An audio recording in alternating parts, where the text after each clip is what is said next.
Today we talk about a legacy sequel from my favorite year in film, 2016. What the hell are you looking at me so funny for? Sorry, Santa. I had to go. Oh, is that you? I thought it was me.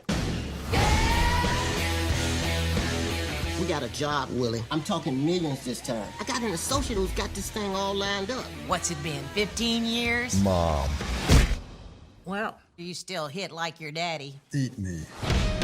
What, you don't trust your mother? Yeah, trust her about as far as I can throw you. Fueled by cheap whiskey, greed, and hatred, Willie Stokes, played by Billy Bob Thornton, teams up with his angry little sidekick Marcus to knock off a Chicago charity on Christmas Eve. Along for the ride is chubby and cheery Thurman Merman, a 250-pound ray of sunshine who brings out Willie's sliver of humanity. Mommy issues arise when the pair are joined by Willie's horror story of a mother, Sonny Stokes, who raises the bar for the gang's ambitions while somehow lowering the standards of criminal behavior. The biggest backhanded compliment I could give this movie is that I laughed more in it than I did Zoolander 2. I mean, Zoolander 2 didn't get any better until the third act when Will Ferrell showed up. This movie at least had sporadic chuckles all throughout. It's not the worst thing I've ever sat through. It's not the worst movie of 2016. I wouldn't even say it was as bad as something like Why Him.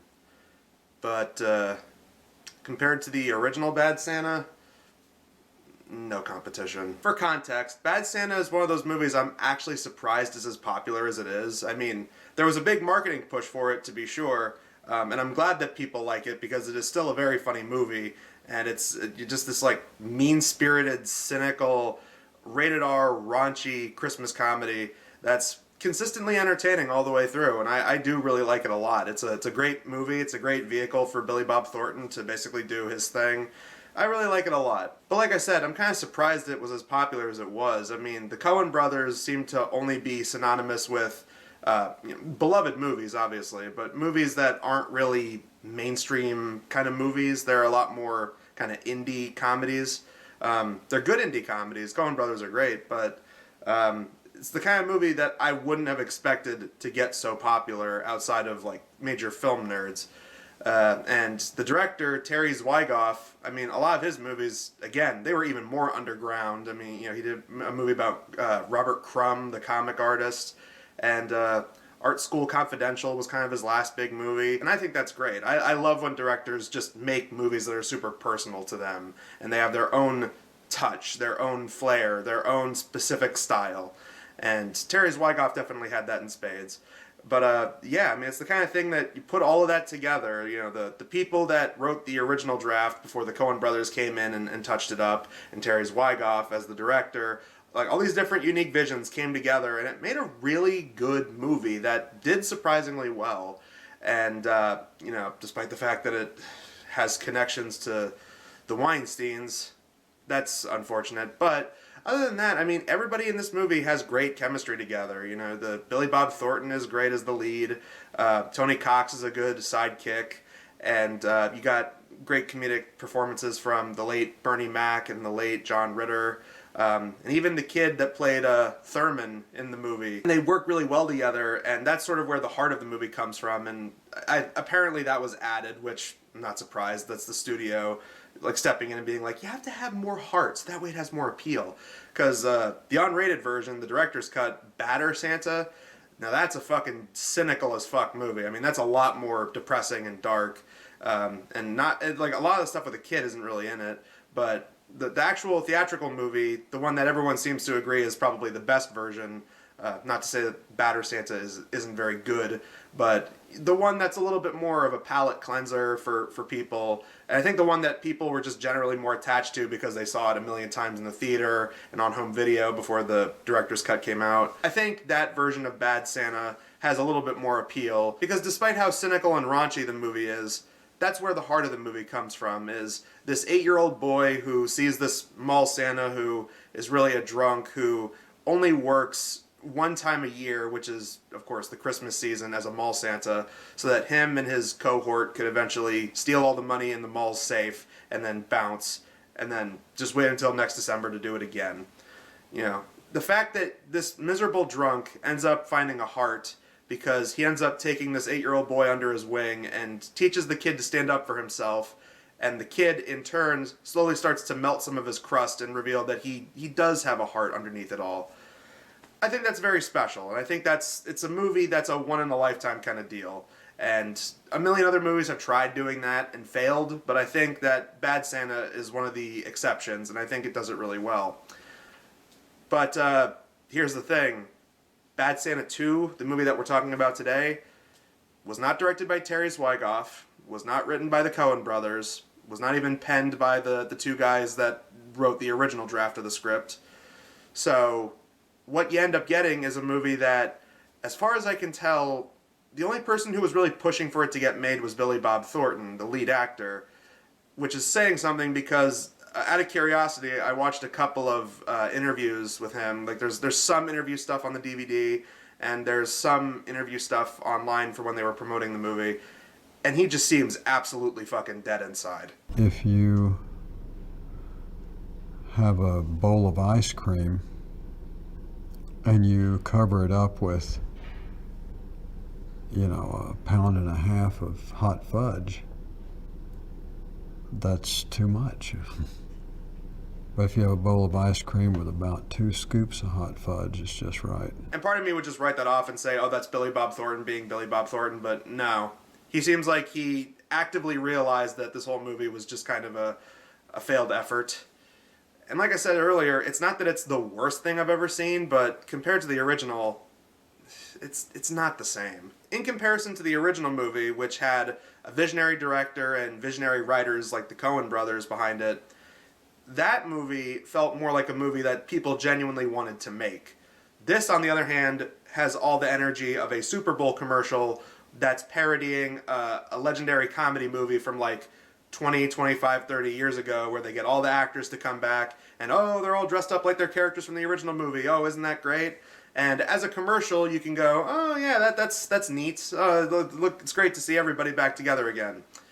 But this is in the tradition of all these legacy sequels that we've been getting as of late, where it just kind of feels like, oh yeah, everybody's back together again, and they're doing the same shit they did years ago.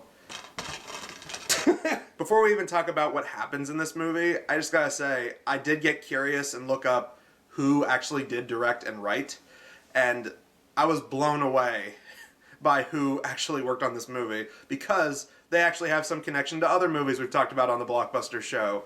The person that wrote this movie also wrote What to Expect When You're Expecting, which was that stupid rom-com ensemble 2.5-hour movie where it's just a bunch of celebrities having a bunch of different subplots that kind of cross paths inevitably.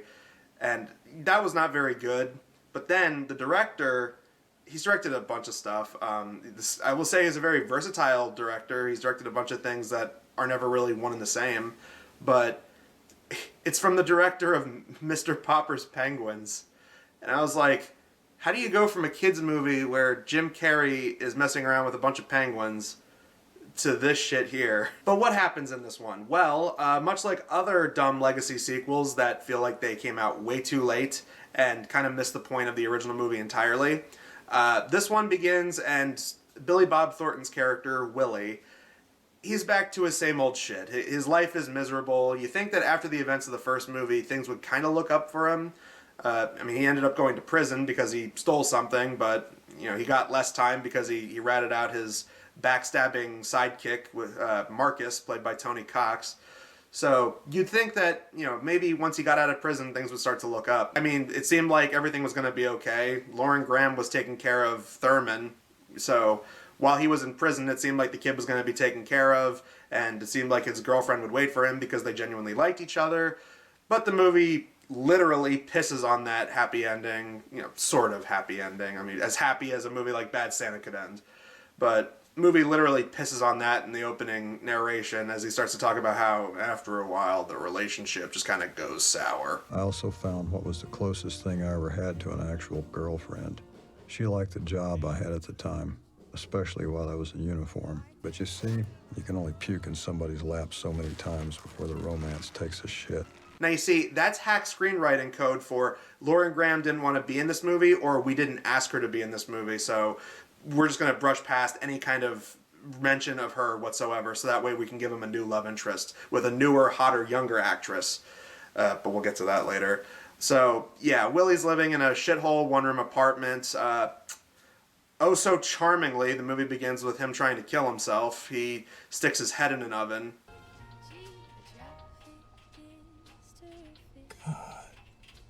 Damn it.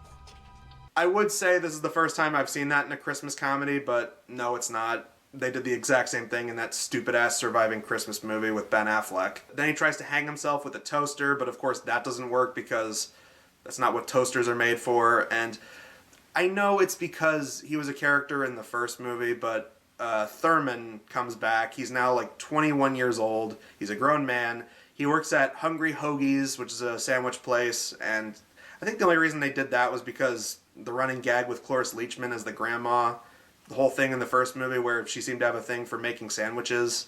So they decided to transfer that over and have it that he's now working at a sandwich restaurant. Inevitably, he ends up tagging along later on in the movie because Willie has to go to Chicago because he reconnects with Marcus, and he promises him that there's a big job where they can make a lot of money and it's all water under the bridge. So, of course, Willie ends up going to Chicago with Marcus. And then halfway through the movie, somehow or other, even though it seems like Thurman barely knows where the hell he is half the time, because this movie's interpretation of Thurman is... The way I interpreted it was, the kid may have been kind of slow, but he was an 8-year-old boy. That's kind of why, and he was kind of emotionally stunted because he didn't really have proper parents in his life. His dad was in prison and the mom died when he was young, and he was being taken care of by his senile grandma. So that's what I kind of figured. Hungry Hoagie's people tested me. I'm top of the spectrum. So they made me a full-time sandwich consultant. And there's a part later on where they say that Granny inevitably passed away. What about Granny? I'm sure she misses you. She died.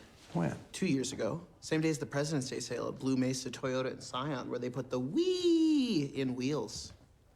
I mean, Cloris Leachman was old at that point, but she was still alive. Even if they wanted to give her a cameo, they could have. But much like Lauren Graham, she's just like, they just hand-brushed that away. Just like, nope, she's not in the movie. Her character died. Nope. But Thurman following Willie all the way to Chicago, that's way later on in the movie. Willie ends up reconnecting with Marcus because Marcus wants to, let bygones be bygones and, completely forget the fact that I tried to kill you last time when we did our last run together and tried to backstab you. Let's put that all in the past. It's all done. We got a new job. It's in Chicago.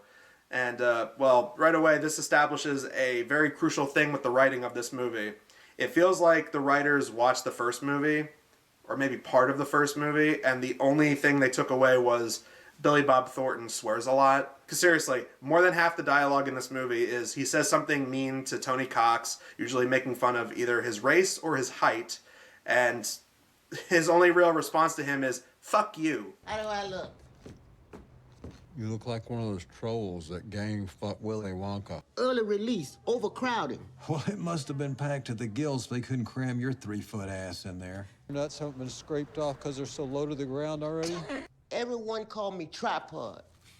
Well, if your legs are 6 inches long, that's not that big a fucking deal. You know, they used to sterilize guys like you, keep the world from becoming some Negro land of Oz. Shut the fuck up. I mean, yes, stuff like that was in the first movie, but to the first movie's credit, they actually had it that Tony Cox actually had better comebacks and would actually lay into him and lay into the fact that he was a pathetic drunk who was only good at cracking safes. In this movie, no, not really any of that. It really is just they just constantly beat down on the same two jokes about Tony Cox's appearance, and his only real response is just "fuck you" or "go to hell" or just like really, really mundane responses. I smoke 2 packs of menthols a day, washed it down with a liter of this gin, and I could still fill that shot glass with this man's jizz. I said I don't give a shit, okay? I swear to God, you can make a drinking game out of how many times they say either "fuck you," "go to hell," or "I don't give a shit" in this movie, because they do it so fucking frequently. So once they get to Chicago, Willie ends up finding out the place they're going to rob is a charity that's supposed to help children in need. I thought they were going to do the Home Alone 2 route and just literally try to rip off a toy store that was trying to help children in need, but it's basically the exact same concept, right? And at first he doesn't want to do it. I traveled all the way across the country to rob a goddamn charity. Why, you got a problem with that? Yeah, you damn right I got a problem with it. No way these assholes have $2 million. He decides he wants to stick around because he ends up falling in love with the woman who's running the charity. It's a married woman played by Christina Hendricks, a.k.a. the blonde woman from Mad Men. You can go to the common room and pick up your uniforms. I bet that pussy got lips like an orangutan. I would say I was kind of surprised to see her in this, but I'm not, because I saw another crappy comedy with her in it. It was that one with Charlie Day and Ice Cube where they played teachers that were going to fight at the end of the last day of school. She was in that. She was playing like a weapons nut or weapons expert, whatever you want to call her. She wasn't really funny in that, and really her character is just there to be the token love interest in this movie. You know the rules and you're flouting them. Flouting? I never sucked jizz out of nobody's ass with a straw. I believe that's felching. Say what you want about Lauren Graham's character in the first movie, but there were scenes where I actually genuinely bought their relationship. It actually seemed like they did more than just talk about fucking the whole time. In this movie, it feels like she's just there because Christina Hendricks is hot, which she is. I'm not denying that. But she's just there to be a former alcoholic and nymphomaniac. I don't understand. It was bad. 3 ways. 5 ways. 5 ways? How many holes do you have? And they also reveal that her husband is cheating on her with the secretary, and they do foot fetish stuff. Why don't we just do it right now? Come on. No. I'll up your commission at 5%. Make it 10. And I'll let you do that thing with my shoe. Both shoes, and you have to watch. Deal. Well, shit, I didn't realize that Quentin Tarantino did some uncredited rewrites on this movie. But once they revealed that, that's just the green light for Billy Bob Thornton and Christina Hendricks to start having sex. And they do it like 2 or 3 times in the movie. Like, they're just fucking in the middle of a back alley, and at one point they're having sex in a Christmas tree lot with a family right next to them. Fuck me, Santa. Fuck me, Santa. Fuck me, Santa. More. Oh, fuck me, Santa. Fuck me, Santa. And maybe it's just me, but whenever this movie tried to be shocking and edgy, which it succeeds at a couple of times, don't get me wrong, but there are plenty of times when the movie just tries so hard to be shocking and vulgar, and they'll just have the characters say something fucked up and wrong, and it's like, I mean, yeah, that's fucked up and edgy and shocking, but it's not really doing a whole lot for me. It's not that funny. Watch your language. Why don't I watch my dick go in and out of your wife's pussy lips while I'm at it? Oh, yeah? Well, joke's on you, because my wife died 6 months ago. Boom. Like that'll fucking stop me? Rigor mortis just make the pussy tighter. Every once in a blue moon, I chuckled at something that they would say that was fucked up and edgy, but again, it wasn't really like the first movie where it felt like there was sort of a reason for all of that. Here it just felt like they were doing it just for the sake of, oh, it's a joke. We have to do jokes in this comedy movie, so haha. But I will say this. The movie did get better when they introduce another character who's supposed to be Willie's mom, who's working at the charity, and she's apparently been working there for like 3 months, gathering intel, and she apparently went to Marcus so that Marcus could get Willie in on the plan. So the 3 of them are going to try and rob the charity. And the mom is played by the ever awesome Kathy Bates, who I think I said the same thing when she had a minor role in Fred Claus. But man, Kathy Bates you can put into any movie, no matter how terrible, and she'll always be the best part of it, because Kathy Bates is just that awesome. Shit stick. What's it been? 15 years? 20? Well, one thing hadn't changed. You still hit like your fucking father. She does a perfect job as Billy Bob Thornton's kind of white trash mom, who you could tell was very neglectful, and as she reveals, she was apparently the one that got him into crime. It is always supposed to be this way, William. You, me, or I fucked it all up. Which is weird because in prep for this, I watched the original Bad Santa, and it seemed like that movie said that Billy Bob Thornton learned crime from his dad. And there's even a passing mention of the dad in this movie. I thought your dad was the one you hated. I hate him more than anything in the goddamn world. Except her. So I guess that was their way around any kind of continuity, I guess. Like I said, there are parts in the movie where I was thoroughly convinced that they just watched maybe part of the first movie and they were like, all right, fuck it, yeah, we got it, we can do this. The only parts I genuinely enjoyed were the parts with Kathy Bates. She was like the one character I enjoyed consistently, and it made me wish that there was a movie following her character rather than some of these other ones. Like Thurman really feels like he was just added in to try and give the movie a sense of heart. Tony Cox feels like a watered-down version of his character from the first movie, where half of his dialogue is just, fuck you, man! Fuck you, asshole! Like, that's all he does in this whole film. I mean, I think the funniest of these whole shenanigan scenes that don't really add much to the plot, there's a scene where Kathy Bates signs them up for some kind of Santa and Mrs. Claus gig at some rich people's house. And so Billy Bob Thornton has to do what he said he was never going to do again. What's up, champ? I want a hand grenade. Yeah, well, I want a hand release, but you don't see me holding my breath, do you? What's a hand release? It's kind of a compromise. Anyway, Sandy ain't no arms dealer, so I can't help you out. And this is pretty much a majority of this movie. Them trying to work out plans of how they can get into the safe, because there's this big charity concert they're going to be doing. And so they figure, well, while everyone's distracted and at the charity concert, we can sneak in to the room with the safe. We can disable the security cameras for a couple minutes because they have some kind of automatic timer thing that takes them a while to reset. So that'll give them enough time to sneak in with no security cameras on them, and they can steal all the money. And if it's not that, it's just Billy Bob Thornton and crew getting into shenanigans. I mean, there's a part where Billy Bob Thornton temporarily ends up in prison because he gets into a fight with another guy who's dressed up as a Santa and trying to collect charity money on the street corner. And it turns out the guy's a pedophile, so then Billy Bob Thornton beats the shit out of him. And the guy was played by the late great Mike Starr, which that kind of hurt. Like, I was like, oh, Mike Starr, no. Would you cool it, pal? You're scaring all the kids away. Know what I mean? You are a fucking pedophile. This guy's a pedophiliac here, and he's after all your kids. You better get out of here.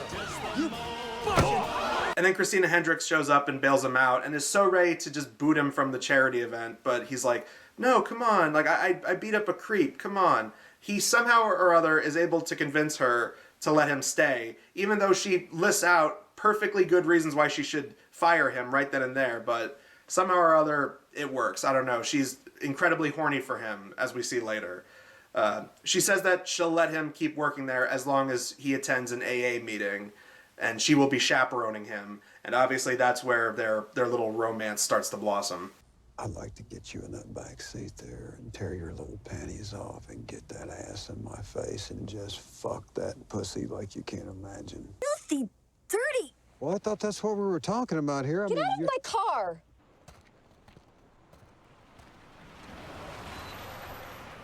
Fine, get in. What?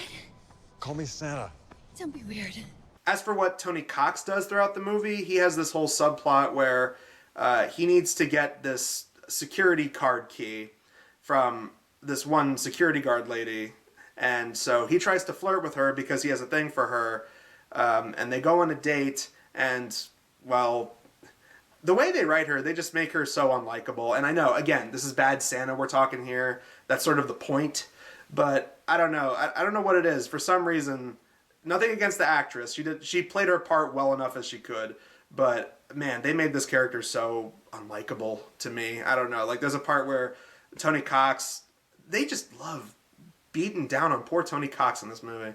But Tony Cox is like, oh, what? Come on. What, you don't want to take this any further? Why? Is it because of my height or something? And she goes, no, it's not that. There's a pause. And then she goes, okay, yes, it is. But thanks for the lobster? Ain't that about a bitch? Done ate up 10 pounds of lobster, and I didn't even get a chance to smell that pussy. Damn. This entire movie, I couldn't help but just feel bad for Tony Cox. I mean, seriously, this movie basically just turned him into a punchline, and I couldn't help but just feel really sorry for the man. So yeah, he can't get with this lady and swipe her security card. So as the day of the concert keeps creeping up, eventually Kathy Bates goes to Billy Bob Thornton and is like, hey, you got to work your magic. You got to have sex with her, and you got to get that security card key. And he does, and then Marcus gets mad at Willie, and they have a fight, and then eventually they decide to put it behind them. They go, hey, business is business. You no good motherfucker, you! Get off of him! Hey, get off of him, you little shit! I'll kill you! I hate your guts, motherfucker. But business is business. Let's do this. So yeah, I'm glad that accomplished a lot. Thurman works his way to Chicago even though, again, the way this movie writes him, it feels like he doesn't even know where he is half the time. But he somehow manages to get to Chicago and just very creepily just goes up to people on the street and is just like, hey, have you seen Willie? Do you know where Willie is? Do you know Willie? Willie? No? Who the hell is Willie? Can I ride the bicycle now? To really hammer home that point that this guy is just so sheltered and has never been out in the real world, even though he has a job at a restaurant, you know, a fast food sandwich place. The movie does try to have a heart, and it's, I don't know, as fake and schmaltzy as it was one of the few things I kind of liked. It kind of harkened back to the heart of the first movie, where Billy Bob Thornton is a drunk asshole, and then the kid would sort of help, you know, melt some of that crust and reveal that he has a heart underneath. There's some of that in this movie. I mean, there's a part where Willie is ready to just leave Thurman at a laundromat after getting him a slice of pizza, and he tries to steal his money, but then he feels bad about it and immediately like runs back and gives it to him.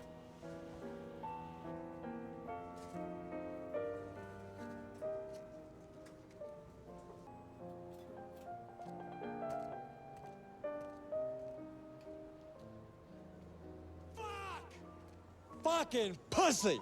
And then there's a part where he hooks him up with somewhere to stay, which is also part of the charity, where they take in some homeless people. So that's where he lets Thurman stay, and then Thurman ends up working his way into the choir for the big charity concert. And then later on, when it comes the night of the concert and they're about to do their robbery, that's sort of what makes Willie realize that he's a good guy and doesn't want to do any of this, because he sees Thurman singing like Mariah Carey, which was a joke they set up earlier.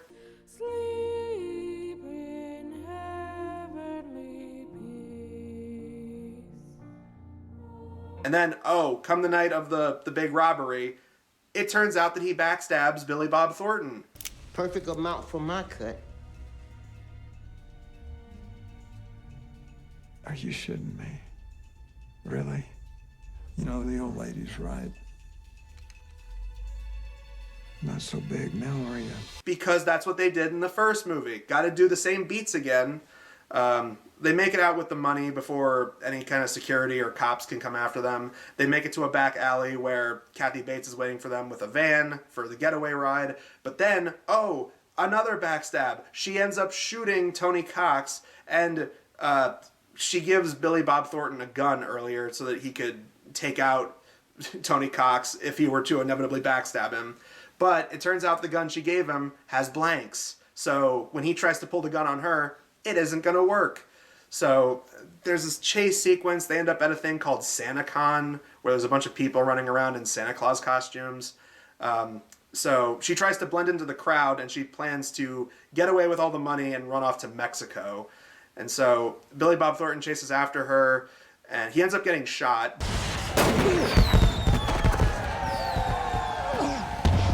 You fucking shot me! I told you I would. You never listen. So it's kind of like what they do in the first movie, except not, because, I mean, he doesn't get shot 8 times in the back like he did in the first movie. This time he just gets grazed, and Thurman takes the bullet for Willie, but he's also okay. Willie!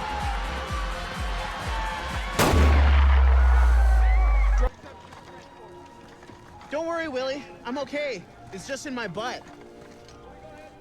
So there's a part where they're taken to a hospital, and of course Thurman is okay. It seems Thurman's going to be doing just fine.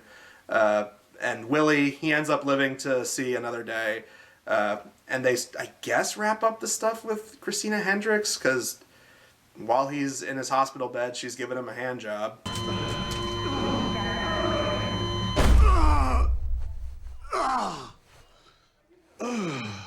Then there's some more forced narration from Billy Bob Thornton where he says something about how her husband ended up getting busted for, you know, pocketing money from the charity, which, again, that's something they mentioned earlier.